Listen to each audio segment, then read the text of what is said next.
Good evening. As we go to air tonight, police are defending their hardline response to 2 reports of shootings on the Gold Coast.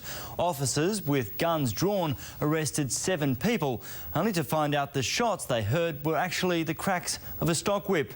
Reporter Amber Austin Wright's been following a bizarre day of law enforcement. What's the feeling, Amber? Did police overreact? Max, they say they didn't. At 1 p.m. they were called to a business in Southport after reports armed men burst in with guns. Now, a man was arrested later, but he was later cleared of the incident. This happened just hours after highly trained police laid siege at a house in Benogan.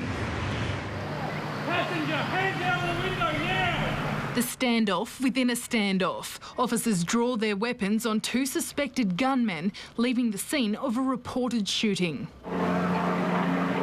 Police received calls saying 4 gunshots were fired in Benogan at 8:30 this morning. When they arrived, they heard what sounded like another 7. We were thinking probably best to get out of here.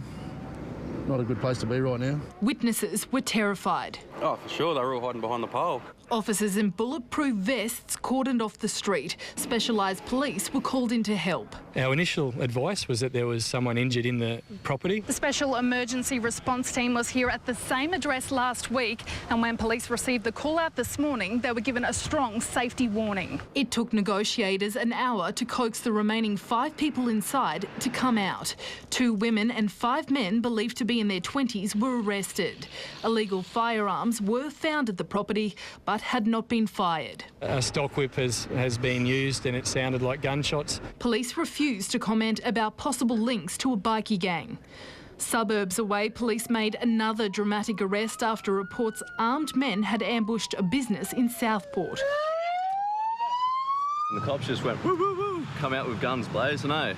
It's insane. It was later confirmed as a mistaken identity. Still, police say they acted appropriately. As you'd be aware, obviously, when we get incidents like this, we've got to take every precaution. The real culprits of the break and enter are still on the run.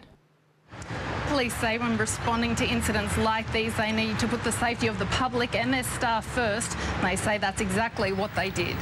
OK, our thanks to reporter Amber Austin Wright there on the Gold Coast.